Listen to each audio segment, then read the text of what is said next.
رسول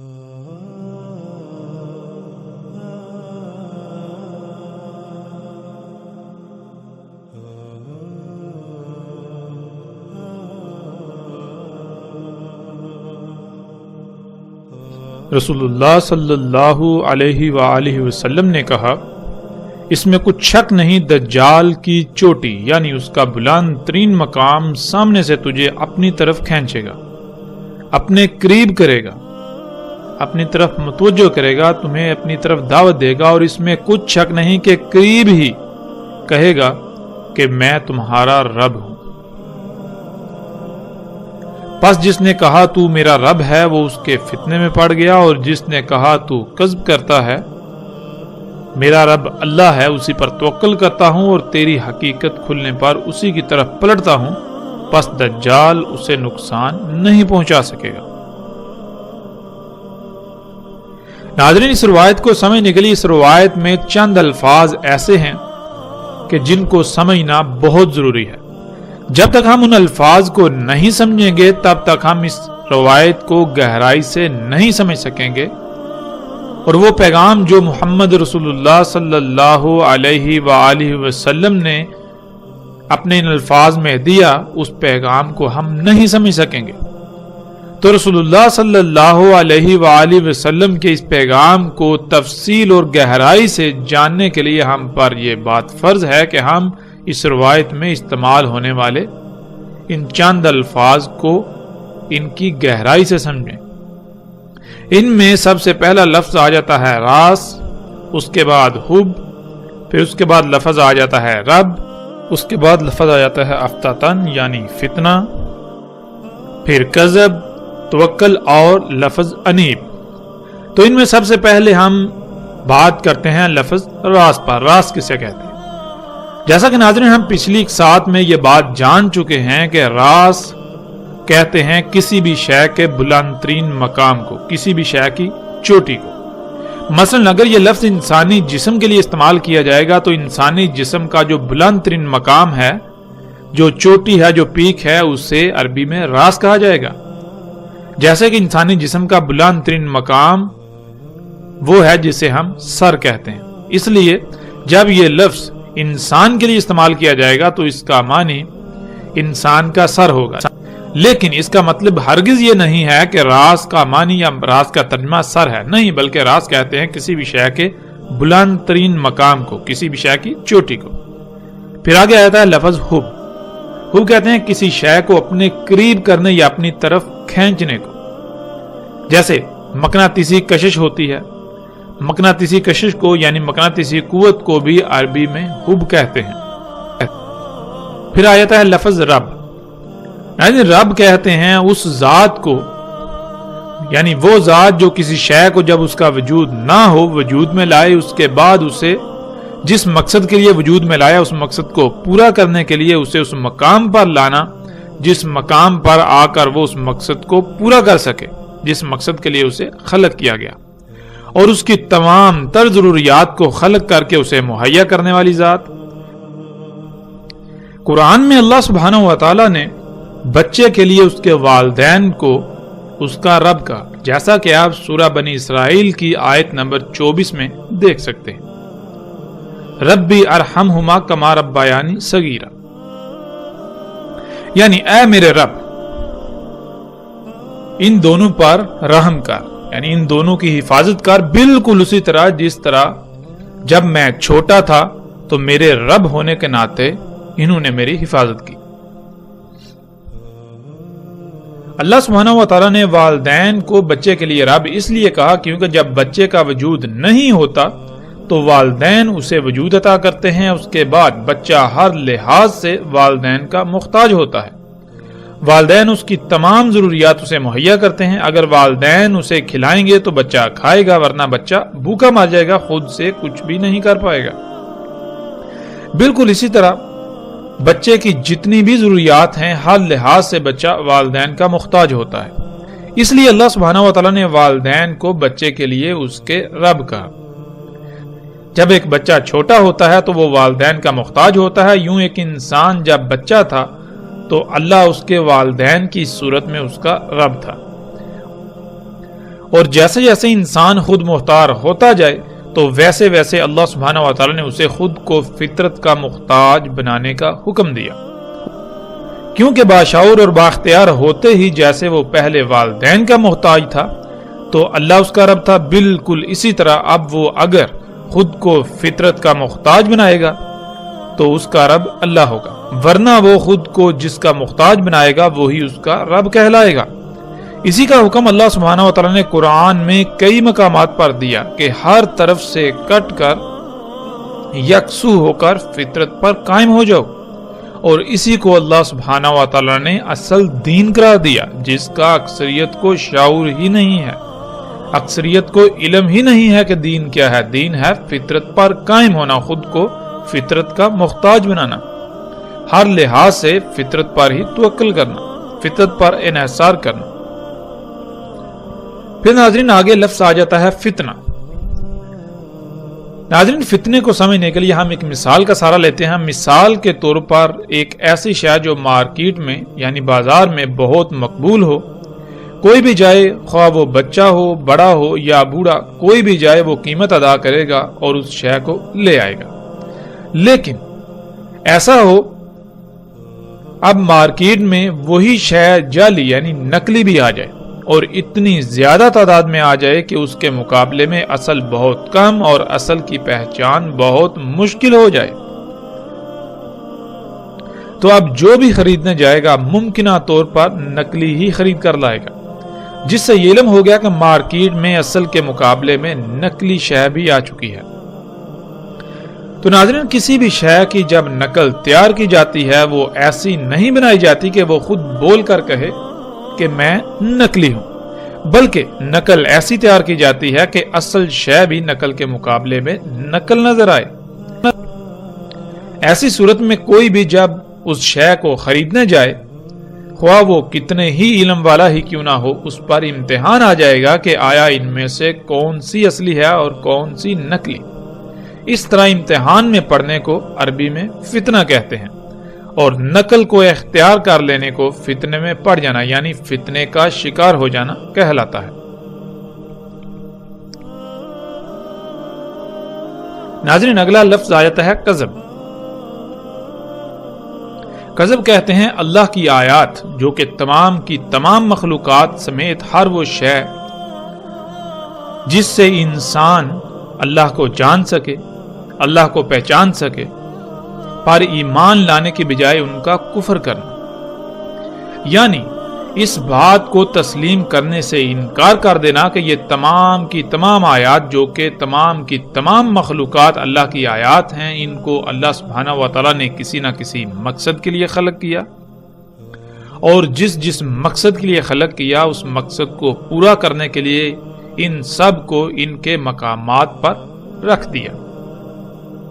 تو جب تک یہ تمام کی تمام آیات، یہ تمام کی تمام مخلوقات اپنے اپنے مقام پر رہتے ہوئے اپنی اپنی ذمہ داری پوری کریں گی، تب تک اس کائنات کا نظام بالکل ٹھیک رہے گا۔ اس کائنات میں کوئی کمی، کوئی کجی، کوئی کوتاہی، کوئی لاپرواہی، کوئی فساد، کوئی خرابی نہیں ہوگی، کیونکہ یہ کائنات بالکل ایک مشین کی مانند ہے۔ جیسے مشین میں پرزے ہوتے ہیں، ہر پرزہ دوسرے کے ساتھ مشروط ہوتا ہے، بالکل اسی طرح یہ تمام کی تمام مخلوقات اس کائنات میں پرزوں کی مانند ہیں۔ جب کوئی ایک خلق اپنی ذمہ داری پوری کرے گی تو اس سے ریلیٹڈ، اس سے مشروط، اس سے تعلق رکھنے والی دوسری مخلوق اپنی ذمہ داری پوری کر پائے گی۔ اس طرح پوری کائنات بالکل ٹھیک رہے گی۔ تو ناظرین اس دعوت کا انکار کر دینا، اس بات کو تسلیم کرنے کے بجائے اس کا انکار کرتے ہوئے اللہ کی آیات میں، اللہ کی مخلوقات میں چھیڑ چھاڑ کرنا، ان میں پنگے لینا، ان کو اپنی مرضی کے مطابق استعمال کرنا، ان کو ان کے مقامات سے ہٹا دینا، جس سے کائنات میں فساد ہو، کائنات میں خرابیاں ہوں، پھر اس کی وجہ سے تباہیاں، اسے عربی میں کذب کہتے ہیں۔ اس کے بعد ناظرین لفظ آ جاتا ہے توکل۔ توکل کہتے ہیں ہر لحاظ سے مکمل طور پر کسی پر انحصار کرنا، ہر معاملے میں یا کسی بھی معاملے میں کسی کا محتاج بننا، خواہ آپ کو تکالیف و مصائب کا ہی سامنا کیوں نہ کرنا پڑے، یا خواہ آپ کی ضروریات پوری نہ ہوں، آپ کو صبر یا قناعت کرنا پڑے، اسے کہتے ہیں توکل۔ پھر اس کے بعد ناظرین لفظ آ جاتا ہے انیب۔ ناظرین انیب کہتے ہیں فتنے میں پڑنے کے بعد یعنی فتنے کا شکار ہو جانے کے بعد جیسے ہی اصل کا یعنی حق کا علم ہو جائے تو بغیر کسی ہیلے بہانے کے فوراً اس کو ترک کر کے حق کی طرف پلٹنا۔ یعنی آپ اپنی طرف سے حق کی اتباع کر رہے ہوں، آپ یہی سمجھ رہے ہوں کہ جو آپ کر رہے ہیں یا جو سمجھ رہے ہیں وہ حق ہے، لیکن حقیقت یہ نہ ہو، بلکہ حقیقت یہ ہو کہ آپ فتنے کا شکار ہوں اور جیسے ہی آپ پر حق واضح ہو جائے آپ بغیر کسی چونچڑا کے فوراً اسے ترک کر کے حق کی طرف پلٹیں۔ اسے عربی میں انیب کہا جاتا ہے۔ تو ناظرین آپ باتیں ہیں روایت کی طرف۔ رسول اللہ صلی اللہ علیہ وآلہ وسلم نے کہا تھا کہ دجال کا راز تجھے تیرے بالکل سامنے سے اپنی طرف کھینچے گا، اپنی طرف متوجہ کرے گا، تمہیں دعوت دے گا۔ تو ناظرین آج ہم پر یہ فرض ہے کہ ہم یہ جانیں کہ دجال کا راز کیا ہے۔ راز کسے کہتے ہیں یہ ہم جان چکے۔ راز عربی میں کہتے ہیں کسی بھی شے کے بلند ترین مقام کو، اس کی چوٹی کو، اس کی پیک کو۔ اور ہم یہ بھی جان چکے ہیں کہ دجال انسان کے اپنے ہی ہاتھوں سے خلق کردہ طرح طرح کی وہ مخلوقات ہیں، وہ تمام کی تمام اشیاء اور مشینیں ہیں جنہیں انسان اپنے لیے مسیحا اور فائدہ سمجھتا ہے، یعنی جنہیں انسان اپنے لیے فائدہ مند اور ترقی سمجھتا ہے، ترقی کا نام دیتا ہے۔ اور آج جب ہم غور و فکر کریں، آج جب ہم غور کریں تو دجال کا راز بالکل واضح ہے۔ انسان کی خلق کردہ مخلوقات کا جو سب سے بلند ترین مقام ہے، جو ان کی چوٹی ہے، جو پیک ہے، وہ کیا ہے؟ وہ سیٹلائٹ ہے جو خلا میں زمین کے گرد تیر رہی ہے، اور اس کے علاوہ وہ تمام کے تمام ٹاورز ہیں جن سے آج سارے کا سارا مواصلاتی نظام چلایا جا رہا ہے۔ اس کے علاوہ تمام کے تمام ٹی وی اینٹیناز جو آپ کو لوگوں کے گھروں اور عمارتوں کی چھتوں پر نظر آتے ہیں، وہ یہ دجال جو آپ کو اپنی طرف دعوت دیتا ہے اس کا راز ہے، یعنی ٹی وی کا راز۔ اور دجال کا یہ راز آج حیران کن طور پر انسان کے بالکل سامنے سے اسے اپنی طرف کھینچتا ہے، اسے دجال کو اپنا رب بنانے کی دعوت دیتا ہے، جسے آج ہم ٹیلی ویژن، انٹرنیٹ اور ریڈیو وغیرہ سمیت ٹیلی کمیونیکیشن سسٹم یعنی مواصلاتی نظام کا نام دیتے ہیں۔ یہ سارے کا سارا میڈیا، یہ مواصلاتی نظام، سیٹلائٹس اور اونچے اونچے لمبے لمبے کھمبوں جو کہ دجال کا راز ہیں کا ہی حصہ ہیں اور اسی سے ہی کام کرتے ہیں۔ یہ دجال کا راز یعنی انسان کی خلق کردہ طرح طرح کی مخلوقات، طرح طرح کی اشیاء، مشینیں جنہیں انسان اپنے لیے مسیحا، اپنے لیے فائدہ مند سمجھتا ہے، ان کا جو بلند ترین مقام ہے وہ انسانوں کے بالکل سامنے سے انہیں یہ کہتا ہے کہ میں تمہارا رب ہوں، یعنی اپنی تمام تر ضروریات مجھ سے ہی حاصل کرو، مجھ سے ہی پوری کرو۔ وہ رزق کھاؤ جو مشینوں کا بنایا ہوا ہے، جو انسان کے اپنے ہی ہاتھوں سے فطرت میں مداخلت کر کے خلق کیا گیا ہے۔ اپنی سواری کی ضروریات، اپنی سواری کی حاجات کو پورا کرنے کے لیے انہی مشینوں یعنی دجال کو ہی اختیار کرو۔ تمہارے پہننے کے لیے کپڑا ہو یا جوتے، کھانے کی اشیاء ہو یا پینے کی، یہاں تک کہ تمہاری جتنی بھی ضروریات ہیں انہیں پورا کرنے کے لیے دجال یعنی انسان کی اپنے ہی ہاتھوں سے اللہ کے مقابلے پر خلق کردہ اشیاء اور مشینوں پر ہی توکل کرو، انہی پر انحصار کرو۔ تو ناظرین رسول اللہ صلی اللہ علیہ وآلہ وسلم نے کہا کہ دجال کے راز کے جواب میں جس نے یہ کہا کہ تو ہی میرا رب ہے، یعنی جس نے خود کو فطرت کے بجائے انہی مصنوعی اشیاء سے اپنی ضروریات پوری کی، خود کو انہی مشینوں کا محتاج بنایا، خود کو دجال کا محتاج بنایا، تو وہ اس کے فتنے کا شکار ہو گیا، وہ اس فتنے میں پڑ گیا، وہ اس فتنے کا شکار ہو گیا۔ فتنہ ناظرین ہم جان چکے ہیں کہ کسے کہتے ہیں۔ اللہ سبحانہ وتعالیٰ نے کائنات کو خلق کیا، تمام کی تمام مخلوقات سمیت انسانوں کو بھی خلق کیا، تو کیا اللہ یہ بھول گیا تھا کہ انسانوں کی ضروریات کیا ہیں؟ یا پھر اللہ کو یہ علم ہی نہ تھا کہ انسانوں کے لیے کیا فائدہ مند اور کیا نقصان دہ ہے؟ یا پھر اللہ کو یہی علم نہ تھا کہ انسان کی ضروریات کیا ہیں؟ یا پھر اللہ نے انسان کے لیے جو ضروریات خلق کی وہ انسان کے لیے ناکافی تھی، یا اللہ سے غلط خلق ہو گئی؟ ناظرین، قرآن میں اللہ سبحانہ و تعالیٰ نے کہا کہ اللہ نے کسی بھی شے میں فرق نہیں کیا، یعنی اللہ نے جو کچھ بھی خلق کیا وہ بالکل پرفیکٹ، ہر لحاظ سے مکمل اور ہر طرح کے نقائص، خامیوں، کجیوں اور کوتاہیوں سے پاک خلق کیا۔ اور پھر اللہ کو یہ بھی علم تھا کہ ان کی ضروریات کیا ہیں، تو اللہ ان کی ضروریات خلق کرنا بھول نہیں گیا تھا۔ اس نے ہر ایک کی تمام ضروریات بھی خلق کی، جو کہ ہر لحاظ سے مکمل اور احسن خلق کی۔ وہ خالق ہے تو اسے ہی علم ہے کہ کس کے لیے کیا کیا فائدہ مند اور کیا نقصان دہ، جیسا کہ ہم سورہ الانعام کی اس آیت میں دیکھ سکتے ہیں۔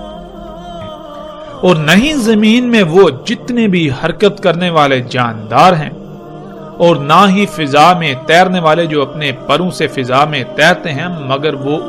یعنی دنیا کا نظام چلانے کے لیے کسی نہ کسی ذمہ داری کو پورا کرنے کے لیے منظم ترین گروہ ہیں، بالکل اسی طرح جیسے تم ہو، یعنی انسان۔ یعنی ایسا نہیں ہے کہ زمین میں تمام کے تمام جاندار، حرکت کرنے والے اور اڑنے والے جتنے بھی جاندار ہیں وہ بغیر کسی مقصد کے خلق کر دیے گئے، جو ایسے ہی آوارہ ادھر ادھر گھوم پھر رہے ہیں اور ان کی ضروریات نہیں ہیں، یا ان کو کوئی فکریں نہیں، یا ان پر کوئی ذمہ داری نہیں۔ ایسا ہرگز نہیں،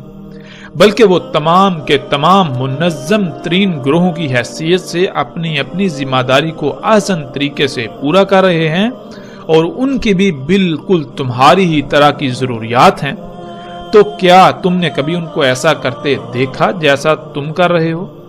یعنی جیسے تم اللہ کے ہر کام میں مداخلت کر رہے ہو اور عذر یہ پیش کرتے ہو کہ تم اپنی ضروریات خلق کر رہے ہو، کیا وہ مخلوقات ایسا کر رہی ہیں؟ وہ ایسا کیوں نہیں کر رہی؟ کیا ان کی ضروریات نہیں؟ کیا ان کو حاجات لاحق نہیں جیسے تم کو ہیں؟ جب ان کو بھی ضروریات و حاجات لاحق ہیں بالکل اسی طرح جیسے تمہیں ہیں، تو پھر وہ ایسا کیوں نہیں کر رہی جیسا تم کر رہے ہو؟ بلکہ وہ تو اپنی اپنی ذمہ داری کو پورا کرنے میں مصروف ہیں تاکہ کائنات میں کوئی خرابی پیدا نہ ہو، ان کی لاپرواہی سے کائنات کے نظام میں کوئی رکاوٹ پیدا نہ ہو۔ ان کو کیوں ایسا کرنے کی ضرورت پیش نہیں آئی؟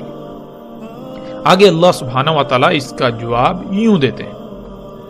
نہیں فرق کیا ہم نے کتاب میں، یعنی کائنات میں کسی بھی شے سے۔ مطلب یہ کہ اللہ نے جو کچھ بھی خلق کیا وہ بالکل پرفیکٹ، ہر لحاظ سے مکمل اور ہر طرح کے نقائص، خامیوں، کجیوں اور کوتاہیوں سے پاک خلق کیا۔ اور پھر اللہ کو یہ بھی علم تھا کہ ان کی ضروریات کیا ہیں۔ تو کیا اللہ ان کی ضروریات خلق کرنا بھول گیا؟ نہیں، اللہ ان کی ضروریات خلق کرنا نہیں بھولا۔ اس نے ہر ایک کی تمام ضروریات بھی خلق کی، جو کہ ہر لحاظ سے مکمل اور احسن خلق کی۔ وہ خالق ہے تو اسے ہی علم ہے کہ کس کے لیے کیا فائدہ مند اور کیا نقصان دہ۔ تو اس کے باوجود جب تم ایسا کر رہے ہو تو پھر ایسا ہرگز نہیں کہ تم یہ سب کرتے رہو اور کوئی تم سے اس بارے میں پوچھے گا نہیں، بلکہ جان لو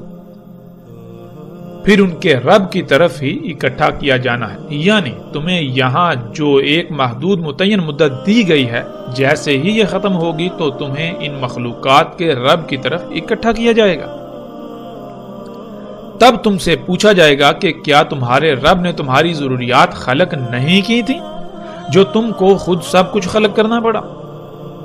کیا تمہارے رب نے کوئی کوتاہی کر دی تھی؟ کیا تمہارے رب سے کوئی لاپرواہی ہو گئی تھی، کچھ غلط خلق ہو گیا تھا، عیب دار خلق کر دیا تھا، یا پھر وہ تمہیں خلق کر کے تمہاری ضروریات کو خلق کرنا ہی بھول گیا تھا؟ تمہاری ان حرکتوں کی وجہ سے کائنات میں جو فساد ہوا، جو خرابیاں ہوئیں اور ان کی وجہ سے جو تباہیاں آئیں، جو باقی مخلوقات کو اللہ کے عباد کو کنات کرنا پڑی، ان کو مصائب و آزمائشوں کا سامنا کرنا پڑا، آج تمہیں ایک ایک رائے کا حساب دینا ہوگا اور اس کے نتائج کو بھگتنا ہوگا۔ ناظرین، اللہ نے مخلوقات کو خلق کیا تو کیسے اور ان کی ضروریات کو کیسے خلق کیا؟ جب ہم غور کریں تو ہم پر ہر بات کھل کر واضح ہو جاتی ہے کہ اللہ سبحانہ و تعالیٰ نے اس کائنات کو پورے علم اور حکمت یعنی حساب کتاب کے ساتھ ایک پیچیدہ ترین مشین کی مانند خلق کیا۔ مخلوقات کی ضروریات بھی اسی نظام سے یہ خلق ہوتی ہیں جسے ہم فطرت کہتے ہیں۔ فطرت پر قائم ہونا تھا، یہ اصل شے تھی، اصل دین تھا، دنیا میں آنے کا اصل مقصد و امتحان تھا۔ تو کیا آج ہم اپنی ضروریات فطرت سے حاصل کر رہے ہیں؟ فطرت پر قائم ہیں یا پھر آج فطرت کے مقابلے پر مصنوعی اشیاء کی بھرمار ہے اور ہم انہی کو اختیار کیے ہوئے ہیں، ہم انہی پر توکل کرتے ہیں، انہی پر ہمارا انحصار ہے۔ مصنوعی جو کہ اصل کے مقابلے میں نقل ہیں، اور یہ فتنہ ہے۔ انسانوں کو اصل کا علم ہی نہیں اور وہ چاہتے یا نہ چاہتے ہوئے بھی اس فتنے کا شکار ہیں۔ اپنا رب دجال کو بنائے ہوئے ہیں، اور جب کسی پر یہ بات واضح ہو جاتی ہے، یہ دجل چاک ہو جاتا ہے اور وہ اللہ سبحانہ و تعالیٰ کے ساتھ مخلص ہوتا ہے، یوں اس کے نزدیک اس دجال کا قتل ہو جاتا ہے، یعنی اس پر یہ دھوکہ واضح ہو جاتا ہے کہ یہ سب مصنوعی اشیاء جو فطرت کی ضد ہیں، یہ انسان کے لیے یعنی میرے لیے مسیحا نہیں، فائدہ مند نہیں، بلکہ دنیا اور آخرت میں میری تباہی کا سبب ہے۔ تو ایسے شخص کے بارے میں رسول اللہ صلی اللہ علیہ وآلہ وسلم نے یوں کہا، اور جو دجال کے راز کی اس دعوت کے میں تمہارا رب ہوں کے مقابلے پر یہ کہے گا کہ کذب، یعنی تو میرا رب نہیں، تو اللہ کی مخلوقات میں اللہ کے کاموں میں مداخلت کر رہا ہے، کائنات کو فساد زدہ کر رہا ہے، تیری وجہ سے کائنات میں طرح طرح کی تباہیاں آ رہی ہیں، تیری وجہ سے بیماریاں و آزمائشیں آ رہی ہیں، تیری وجہ سے دنیا کے حالات بد سے بدتر ہوتے چلے جا رہے ہیں، اس لیے تو میرا رب نہیں۔ پہلے میں نے تجھے اپنا رب بنایا ہوا تھا اس وجہ سے کیونکہ مجھ پر یہ سارا حق واضح نہیں تھا، میں تیرے دجل کا شکار تھا، اس لیے اب میرا رب اللہ ہے، یعنی میں اپنی ضروریات انسان کی خلق کردہ ان مصنوعی اشیاء سے پوری نہیں کروں گا، میں خود کو فطرت کی بجائے ان مصنوعی اشیاء کا محتاج نہیں بناؤں گا، بلکہ میرا رب اللہ ہے، یعنی میں اپنی تمام تر ضروریات فطرت سے پوری کروں گا، خود کو فطرت پر قائم کروں گا اور اپنی حاجات و ضروریات کو پورا کرنے کے لیے اسی پر انحصار کروں گا، یعنی اسی پر توکل کروں گا۔ پہلے میں تجھے اپنا رب بنائے ہوئے تھا، وہ اس لیے کہ میں بھی باقی انسانوں کی طرح تجھے اپنے لیے مسیحا سمجھتا تھا، اس ٹیکنالوجی کو، صنعتی انقلاب کو، انسان کی خلق کردہ طرح طرح کی مخلوقات کو انسان کے لیے ترقی سمجھتا تھا، دنیا کے لیے ترقی سمجھتا تھا، لیکن اب مجھ پر یہ دجل کھل چکا، میرے نزدیک اس دجال کا قتل ہو چکا، ان اشیاء پر پڑا دجل کا پردہ چاک ہو چکا،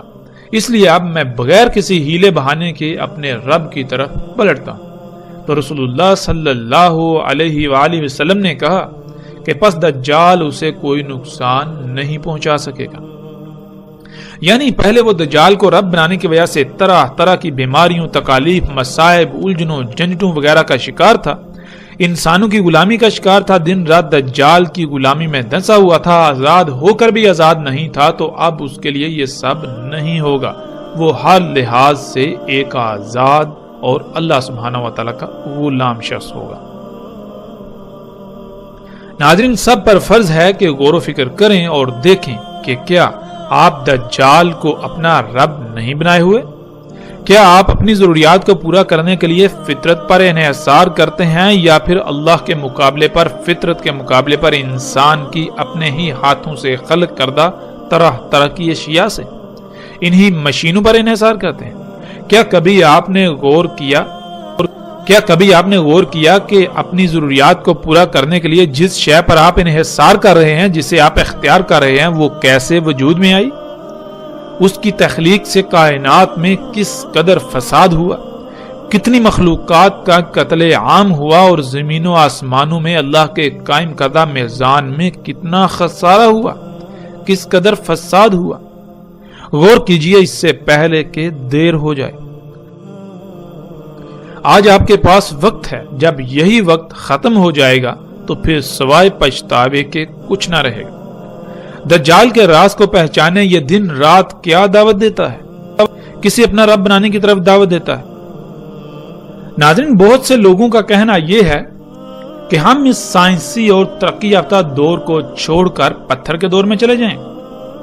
کچھ انسان تو ایسا سوال بے بسی کے عالم ضرورت کے تحت کرتے ہیں، لیکن اکثریت بطور طنز ایسا سوال کرتی ہے۔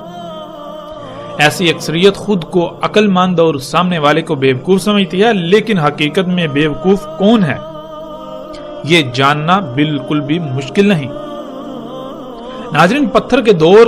سے ان لوگوں کی مراد یہ ہوتی ہے کہ آج اس مشینی دور کے برعکس آج سے چند صدیاں پہلے کا دور، جسے یہ لوگ پتھر کا دور کہتے ہیں۔ سوال یہ پیدا ہوتا ہے کہ سمندر، درخت، چرند پرند، پھل پھول، پودے، سرسبز باغات سمیت طرح طرح کی مخلوقات یعنی جنت کا منظر پیش کرتی یہ دنیا ان لوگوں کو پتھر کا دور نظر آتی ہے، جس میں نہ زلزلے ہوں، نہ طوفان، نہ بیماریاں ہوں، نہ انسان کا غلام،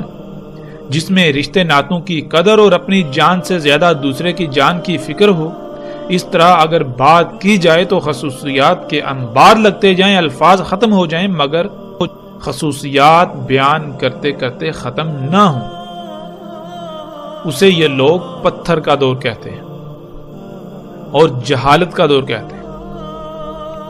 یہ لوگ بات کرتے ہیں سائنس کی، تو ناظرین سائنس تو کہتے ہیں علم کو۔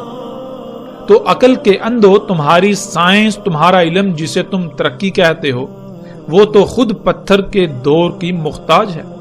کبھی غور تو کرو، یہ زمین کا اگانا کیا یہ سائنس کی انتہا نہیں؟ ایک درخت میں کتنی سائنس ہے، اس کو جاننے کے لیے تمہاری سائنس بے بس ہے۔ تمہارے بنائے ہوئے جدید ترین آلات ایک پتے کی گہرائیوں میں دیکھنے کے باوجود اندھے ہیں، ان کی دیکھنے کی صلاحیت ختم ہو جاتی ہے مگر پتے کی گہرائی نہیں۔ دیکھو یہ طرح طرح کے رنگ برنگے پھول، یہ چہچہاتے ہوئے پرندے، کیا یہ سائنس کی انتہا نہیں؟ سمندروں میں تیرتی ہوئی مچھلیاں ہوں یا پھولوں پر اڑتی تتلیاں، یہ سائنس کی انتہا نہیں؟ دیکھو زمین کی گہرائیوں کو، اس کی پیچیدگیوں کو، اتنے بڑے ترقی کے دعوے دار ہونے کے باوجود تمہاری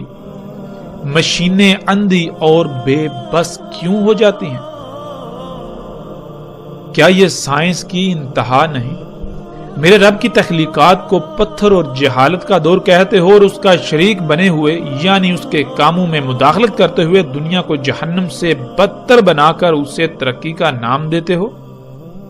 جسے تم پتھر کا دور کہتے ہو، عقل کے اندھو دنیا کی تخلیق اور اس کے نظام کو چلتے ہوئے خرب ہا سال گزرے، لیکن ایک رائی برابر بھی خامی یا خرابی پیدا نہیں ہوئی۔ مگر جسے تم ترقی و خوشحالی کا نام دیتے ہو، تم جیسے انسانوں نے زمین پر جیسے ہی قدم رکھا، جیسے انسان زمین پر پدھارے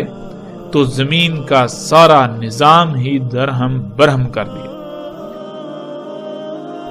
میرے رب نے زمین کا توازن قائم کرنے کے لیے پہاڑوں کو رکھا، وہ سائنس نہیں پتھر کا دور، اور تم نے انہی پہاڑوں کو کاٹ کاٹ کر زمین کا توازن بگاڑ دیا، جس سے زمین زلزلوں تباہیوں کی لپیٹ میں چلی گئی۔ یہ دور ترقی کا دور ٹھہرا۔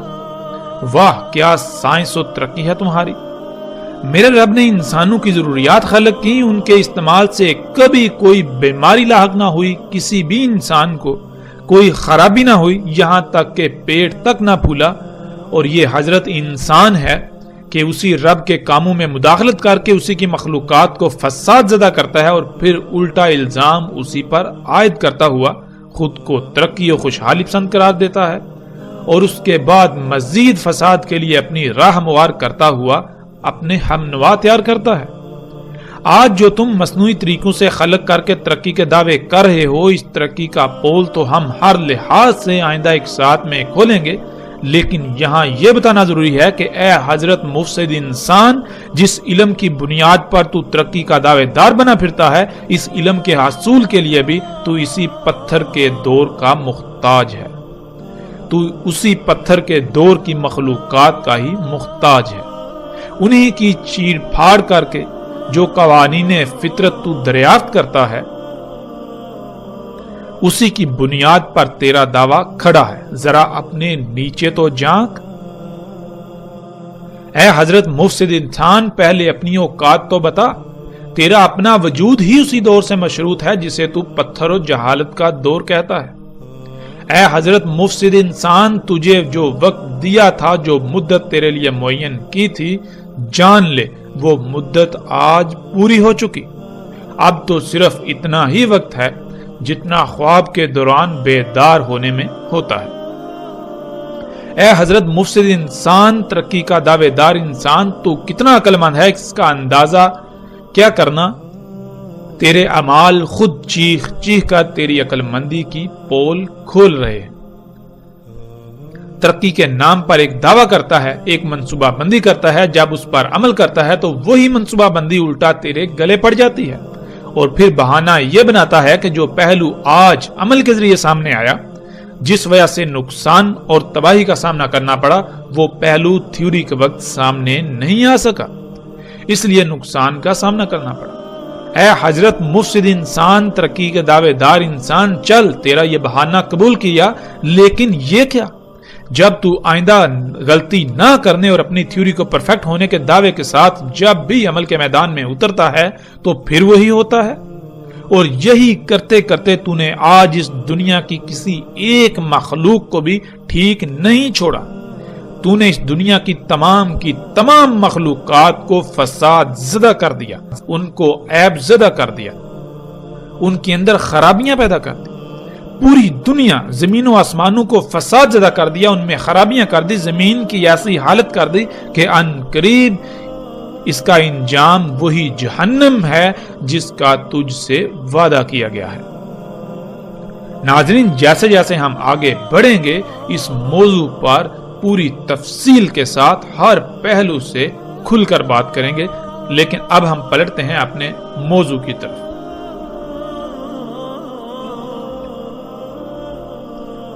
رسول اللہ صلی اللہ علیہ وآلہ وسلم نے کہا، دجال کا راز یعنی دجال کا سب سے بلند ترین مقام اس کی چوٹی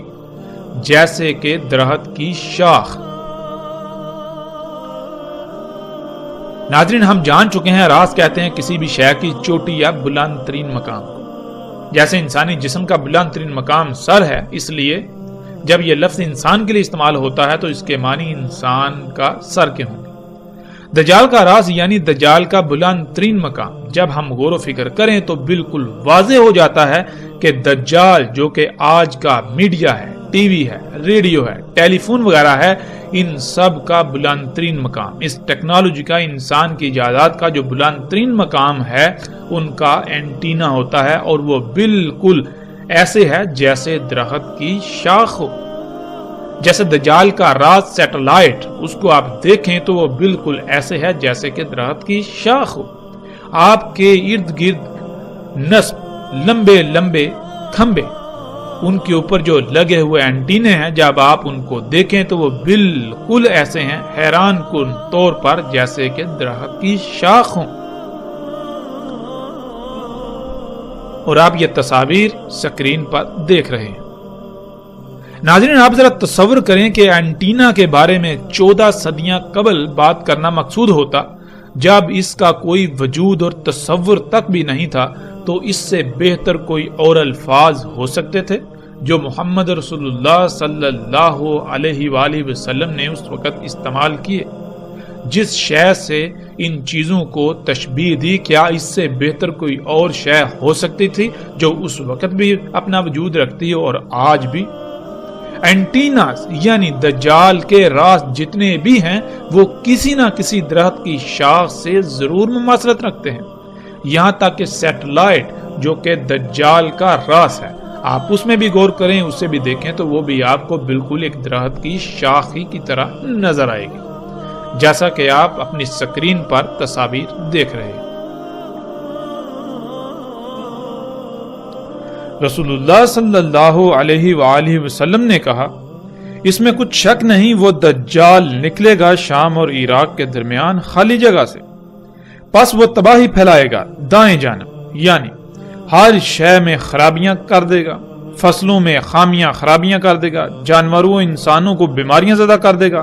زمین میں خامیاں و خرابیاں کر دے گا، جراثیموں کیڑے مکوڑوں کا باعث بنے گا، حتیٰ کہ ہر شے میں خرابیاں کر کے تباہی پھیلا دے گا، اور اسی طرح تباہی پھیلائے گا شمال کو بھی۔ اے اللہ کے غلاموں، پس اللہ کی غلامی پر ثابت قدم رہنا، اللہ کی غلامی پر ڈٹے رہنا، یعنی اس وقت اللہ ہی کو اپنا رب بنانا اور اسی پر ڈٹ جانا۔ دجال سے اپنی ضروریات پوری نہ کرنا بلکہ فطرت سے ہی اپنی ضروریات پوری کرنا، جس کے لیے تمہیں بڑی بڑی مصیبتوں، تکالیف اور آزمائشوں کا سامنا کرنا پڑے گا، مگر اس کے باوجود ڈٹے رہنا۔ ناظرین، یہ مکمل روایت کا کچھ حصہ ہے، پہلے ہم اس حصے پر بات کرتے ہیں، جب اس پر بات مکمل ہو جائے گی تو ہم اس روایت کے اگلے حصے کی جانب بڑھیں گے۔ تو اس میں رسول اللہ صلی اللہ علیہ وآلہ وسلم نے یہ کہا کہ دجال نکلے گا شام و عراق کے درمیان خالی علاقے سے۔ اب ناظرین، سوال یہ پیدا ہوتا ہے کہ ہم غور و فکر کریں اور دیکھیں کہ وہ کون سی شے ہے کہ جو شام و عراق کے درمیان خالی علاقے سے نکل رہی ہے، اور نہ صرف نکل رہی ہے بلکہ اس شے کی وجہ سے پوری دنیا میں ہر شے میں تباہیاں و خرابیاں ہو چکی، ہر شے تباہ و برباد ہو چکی، تمام کی تمام اشیاء فساد زدہ ہو چکی۔ اور جب ہم غور کریں تو اس وقت شام و عراق کے درمیان خالی جگہ سے جو شے نکل رہی ہے اسے ہم خام تیل کا نام دیتے ہیں۔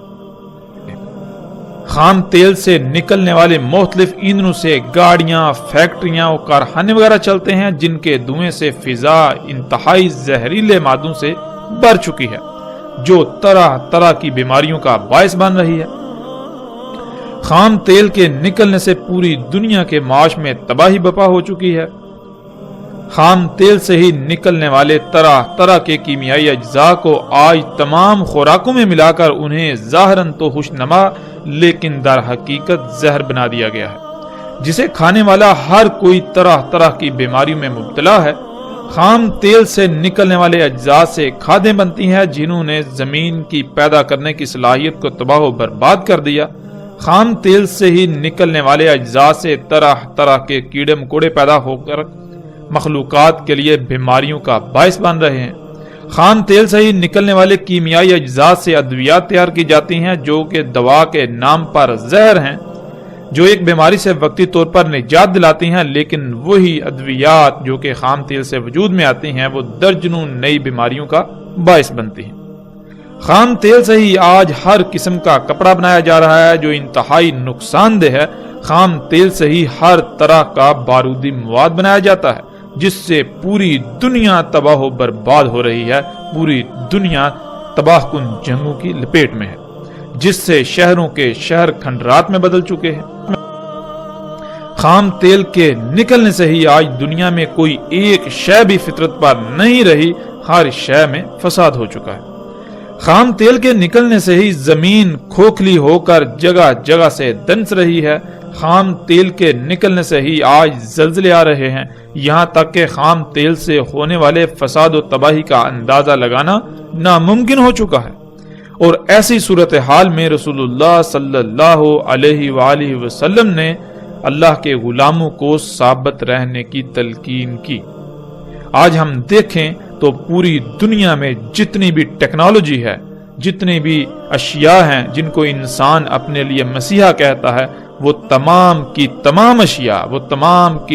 اشیاء یا تو اسی خام تیل سے وجود میں آ رہی ہیں، یا پھر ان کے وجود میں، ان کی تخلیق میں، ان کے بننے میں خام تیل کلیدی اور بنیادی کردار ادا کرتا ہے۔ خام تیل کے بغیر ان کا وجود ناممکن ہے۔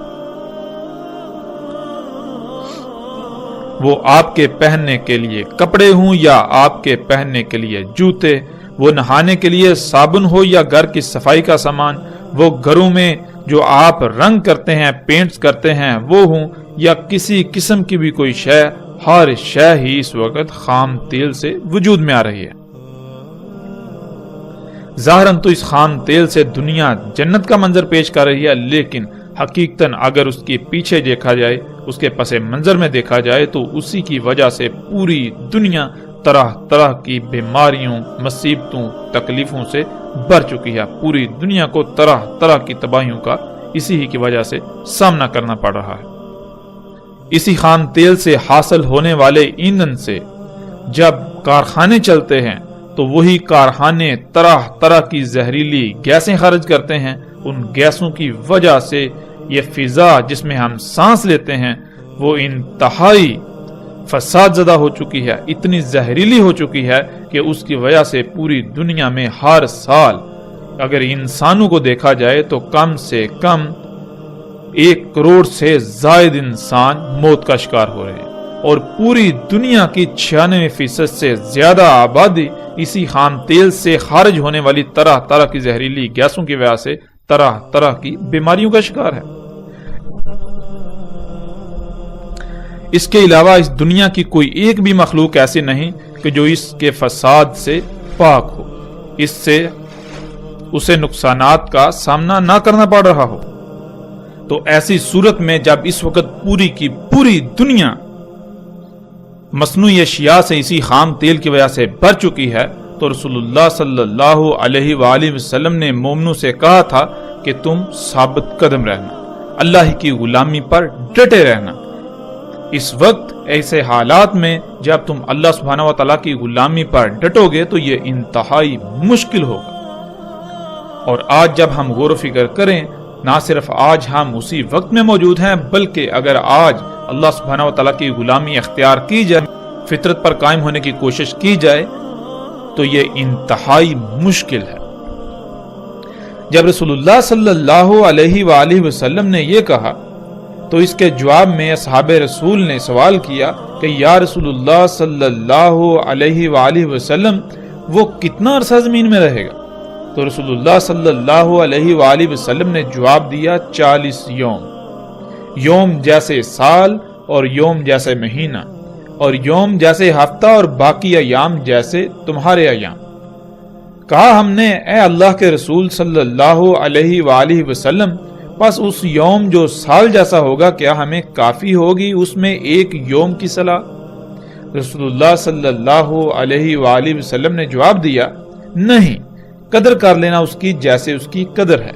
یعنی جیسے اللہ سبحانہ و تعالیٰ نے قدر میں کر دیا بالکل ویسے ہی ہوگا اس یوم تم پورے حساب کتاب کے ساتھ صلاۃ قائم کرنا جو اس کی قدر ہے۔ مطلب یہ کہ وہ مدت جو ہوگی اس میں طرح طرح کے حالات و واقعات کا سامنا کرنا پڑے گا، تو اس دوران حالات و واقعات کے مطابق جب جب جو صلاح کتب ہوگی اسے قائم کرنا۔